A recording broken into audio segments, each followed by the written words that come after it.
Outer ring road out side నుంచి ఇప్పుడు regional ring road మనం తెచ్చుకుంటున్నాం, పదే పదే మనం చర్చ చేస్తున్నాం. Regional ring road 360 kilometre, outer ring road 160 ఉంటే ఇప్పుడు మనం నిర్మించుకోబోయే regional ring road 360 kilometre. Outer ring road outside, regional ring road inside. ఈ ప్రాంతాన్ని పెరీ అర్బన్ రీజియన్ ఎకానమీగా మనం పేరు పెట్టుకున్నాం. పెరీ అర్బన్ రీజియన్ ఎకానమీ అంటే ప్యూర్.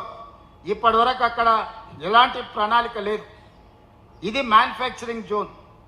రేపు ఇతర రాష్ట్రాల నుంచి, ఇతర దేశాల నుంచి పరిశ్రమలను మనం ఆహ్వానించినప్పుడు ఈ ప్రాంతంలో పరిశ్రమలు పెట్టుకోవడానికి అవసరమైన ప్రణాళికలతో రోడ్లు రవాణాగా, రోడ్లు కావచ్చు, నీళ్లు కావచ్చు, కరెంటు కావచ్చు, భూసేకరణ కావచ్చు, ఈ పెరీ అర్బన్ రీజియన్లో మనం పరిశ్రమల కోసం ప్రణాళిక చేస్తున్నాం.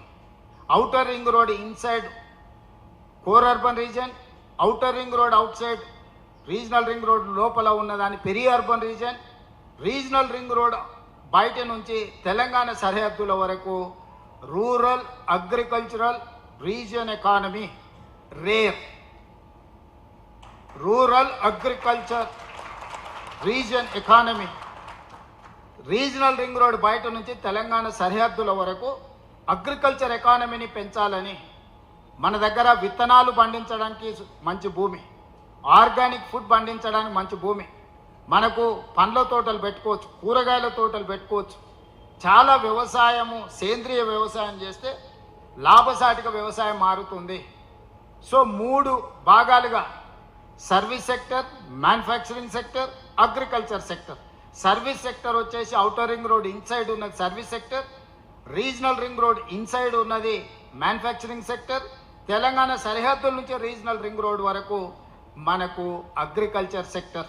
3 సెక్టర్లుగా తెలంగాణ రాష్ట్రాన్ని విభజించి భవిష్యత్తు ప్రణాళికలు రచించి, ఈ దేశంలో ఏ రాష్ట్రంలో లేని మౌలిక వసతులు మన దగ్గర ఉన్నాయి. అదనంగా ఇప్పుడు 4 ఎయిర్పోర్ట్లని ఈరోజు కోమటిరెడ్డి వెంకటరెడ్డి గారు ఢిల్లీలో మాట్లాడి తీసుకొచ్చారు.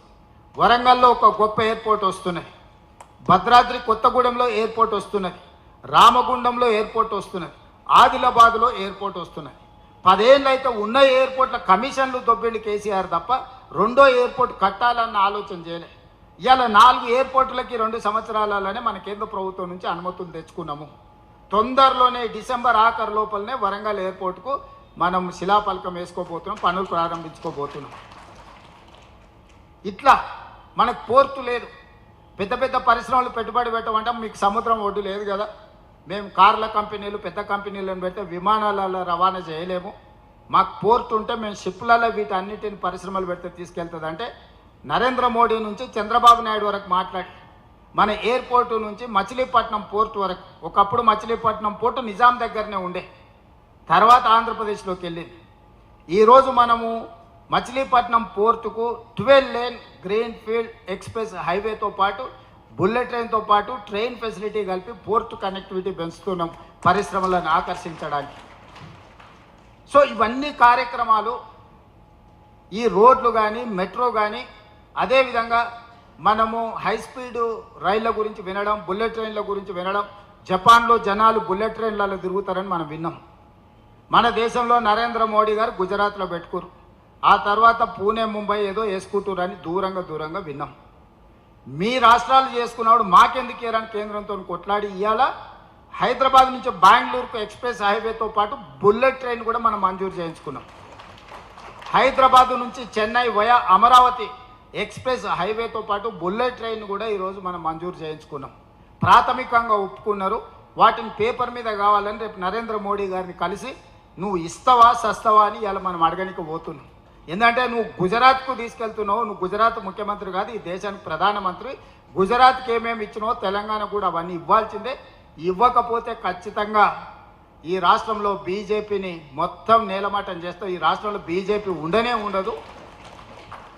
ఒక ప్రణాళిక తీసుకొని రేపు ప్రధానమంత్రి గారిని కలిసి విజ్ఞాపన పత్రం ఇస్తున్నాం. మనం అడగడం మన బాధ్యత, ఇవ్వకపోతే కొట్లాడడం మన హక్కు. అడగకుండానే ఇవ్వలేదని మాట్లాడితే తప్పు మన వైపు ఉంటుంది.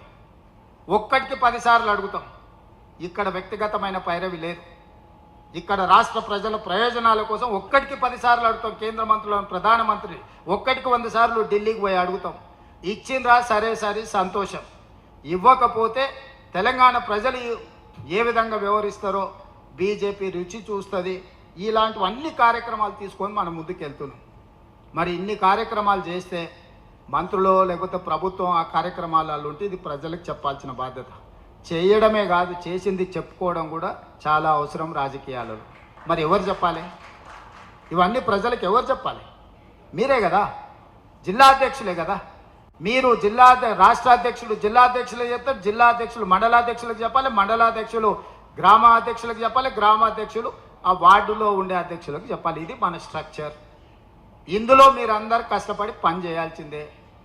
दीदी मैं एक सुझाव देना चाहता हूँ, ये सब लोग अभी नया